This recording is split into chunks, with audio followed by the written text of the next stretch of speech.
¿Y si te dijera que casi todo lo que te han contado sobre la conquista de América es mentira? Nos han vendido la historia de que unos pocos soldados españoles exterminaron a millones de indígenas a base de espada y violencia pura. Pero la realidad es otra muy distinta. Hoy vamos a romper los mitos de la leyenda negra y a examinar la cruda realidad. Desde el verdadero papel de la Malinche hasta las luces y sombras de Hernán Cortés, un hombre de leyes que no dudó en usar una violencia implacable. Quédate, porque lo que estás a punto de descubrir va a cambiar tu forma de ver la historia.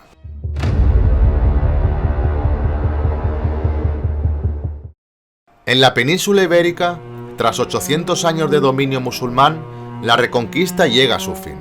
Los reyes católicos Isabel de Castilla y Fernando de Aragón conquistan el último reducto musulmán en Granada.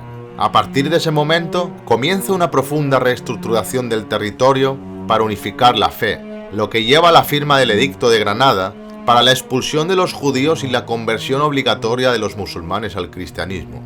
Aprovechando este clima de euforia militar y religiosa, un hombre ve su oportunidad: Cristóbal Colón. Tras haber sido rechazado en varias ocasiones, logra convencer a la reina Isabel para financiar su expedición.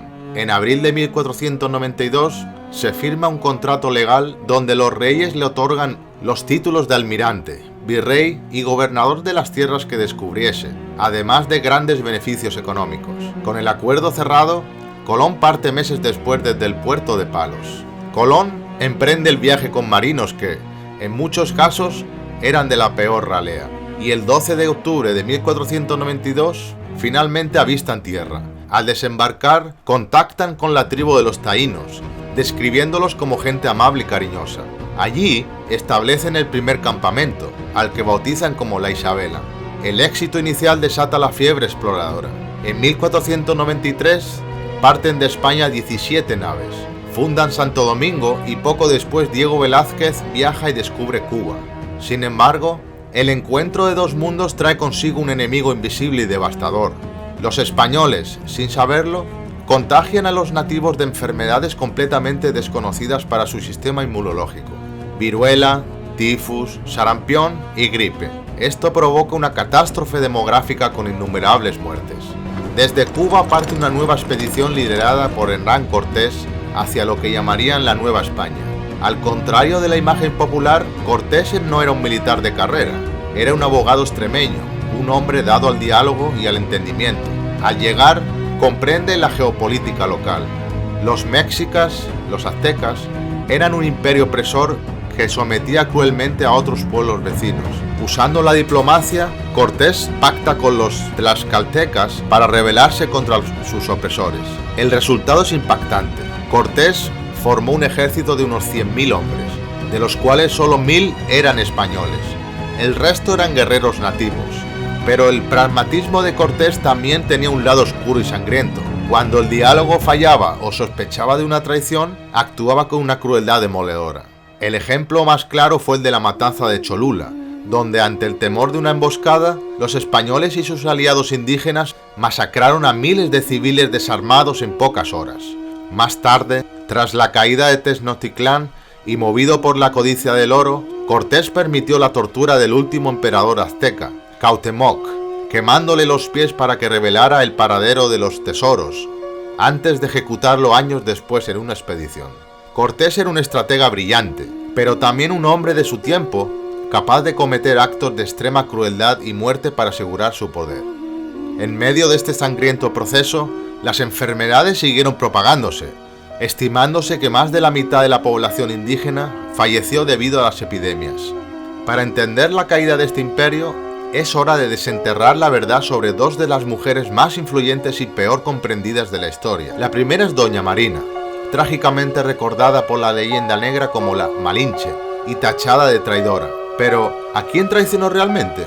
Ella no era mexica, sino de origen nahua. Siendo apenas una niña, su propio pueblo la vendió como esclava a los mayas de Tabasco, quienes más tarde la entregaron a Cortés junto a otras 19 mujeres. Doña Marina no traicionó a los suyos, fue su propia gente quien la abandonó a la esclavitud. Al dominar varios idiomas locales, se convirtió en una pieza diplomática y estratégica brillante, clave para articular las alianzas indígenas que cambiaron el destino del continente. A miles de kilómetros de distancia, la otra figura crucial se alzaba en defensa de los nativos, la reina Isabel la Católica. Lejos de la imagen de una corona indiferente a la crueldad, cuando la reina se enteró de los primeros abusos cometidos por algunos conquistadores en el Nuevo Mundo, su reacción fue firme e inmediata.